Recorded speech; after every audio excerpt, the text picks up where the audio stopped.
Este video es consentimiento mexicano. México es uno de los países con una riqueza cultural muy vasta. Tenemos historias, leyendas, personajes que se forjaron por amor a nuestra tierra, antecedentes de ser conquistados pero jamás vencidos. Uno de mis temporales preferidos es el Día de Muertos, lo que representa esta cultura que hace único a cada pueblo, ciudad y pequeños ejidos en México, que engalanan las casas y visten de naranja la mayoría de ellas. Esas leyendas que han forjado noches de miedo con los amigos, contando historias, ese camino hacia el altar y la burla a la muerte que nos caracteriza, ver plasmado un pedazo de nuestra cultura en una película de Disney y Pixar, ha movido algunas fibras. En un principio tenía miedo de que Coco fuera de esas películas que hacen pedazos nuestra historia, que mezclan España con México, pero el resultado final fue algo muy relajante, disfrutable y de orgullo mexicano. La magia del Día de Muertos, los algoritmos, los elementos plasmados en una animación pulida y una historia de raíces y creencias, eso es Coco. Es un cuento en un libro escrito para los niños y que puedan entender por qué festejamos el Día de Muertos. Lo interesante de todo es que el cast de producción de Coco, dibujantes, escritores, etc., vivieron en México por un año para aprender todo sobre la cultura, y es evidente que lo plasmaron desde el pan dulce, el pan de muerto y callejones representativos de los pueblos. Podemos ver que se tomaron el tiempo para visitar y aprender todo desde tianguis, mercados ambulantes, retratos y pinturas coloniales. No hablaré de spoilers en este video, sino del por qué Coco ha generado muchos sentimientos a los asistentes, aunque creo que esto solo funcionará con el público latino o mexicano esencialmente. Lamentablemente, sabemos que no será tan aceptada en países fuera de México, como Estados Unidos, en donde su tradicional Halloween no tiene una riqueza cultural como lo es Coco. Dicen que para ir a ver Coco debes llevar un paquete de pañuelos, y es verdad, todos saldrán con una lágrima o un sentimiento de unión familiar. Pixar logra mover las fibras más sensibles de quienes tenemos ese corazón azteca. Algo que notamos a primera vista es la fotografía familiar retratada en movimiento casi artístico y de obras majestuosas de pintores mexicanos. Esos pequeños cuadros y artesanías que encontramos en un tianguis, esas calles empedradas de los poblados más ricos a manera cultural, y esas familias unidas mexicanas que siempre respetarán el matriarcado. Dentro de la película vemos personajes icónicos de la cultura mexicana: Frida Kahlo, El Santo, Pedro Infante, Jorge Negrete, Diego Rivera, Cantinflas y algunos más que se mezclan en la gran fiesta del Día de Muertos de Ernesto de la Cruz. Algunos pasan tan rápido que no nos damos cuenta de que están presentes. Antes de Coco existió el Libro de la Vida, y anteriormente al Libro de la Vida, Alebrijes y algún otro cortometraje también muy interesante que muestran parte de la cultura. Pero debemos tener cuidado con nuestros comentarios al decir que es un plagio o que está copiado de alguno de ellos.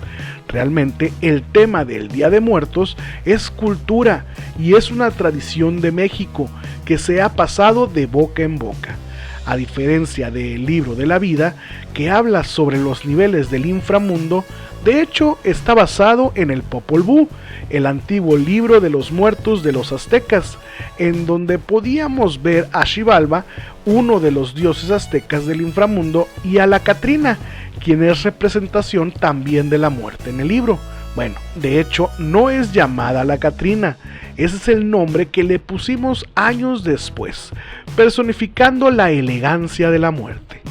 Desde pequeños en México y en las escuelas, aunque no sé si actualmente se sigue enseñando, la verdad, nos contaban las historias de los aztecas, de los poemas existentes y del Popol Vuh. Era parte de un examen en primaria y siempre renegábamos por aprender, pero a la hora de que los profesores nos contaban las historias del Xoloescuincle y el significado del cempasúchil, que es la flor naranja que adorna los caminos de los altares, la cual también es parte del alimento de la época del Día de Muertos también, nos sentíamos interesados. Esas son las pequeñas diferencias que hace que Coco se separe del libro de la vida. En resumen, el libro de la vida se adecua más al Popol Vuh y Coco son las leyendas que se han gestado. Algo también que debemos destacar es el Xoloescuincle, que todos lo vemos muy bonito, pero de hecho en la antigüedad era alimento de dioses y de los grandes reyes y guerreros. Eran alimentados, engordados y también, como lo marca en la película de Coco, eran enterrados junto a sus amos para así poder pasar al otro mundo. Eran los guías por el sendero del cempasúchil. Ahora, ya les platiqué un poco sobre el libro de la vida y el por qué no debemos comparar con Coco. Ahora bien, ¿qué pasa con aquellos diferentes cortometrajes similares a Coco? Es fácil. Siguen siendo fieles y apegados. Algunos tienen niños como protagonistas, otros adultos. De hecho, si están pensando compararlos, ¿por qué no también ponemos como ejemplo El cadáver de la novia de Tim Burton? En donde también el personaje es llevado al inframundo y ve a su esposa cadavérica. Y también mencionan que si se queda por mucho tiempo podría ser convertido en cadáver como ellos.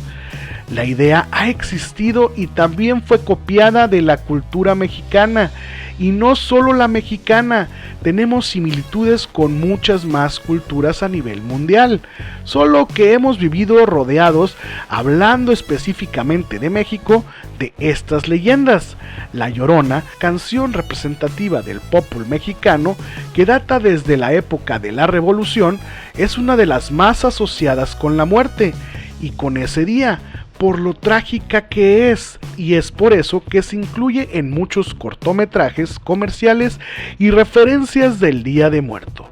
Si tú eres una de esas personas que salió diciendo que Coco tenía un parecido con estos cortometrajes o películas, te invito a cultivarte un poco más y leer sobre la cultura mexicana. Existen muchos libros, incluso aquí mismo en internet podrás aprender un poco más de esas leyendas.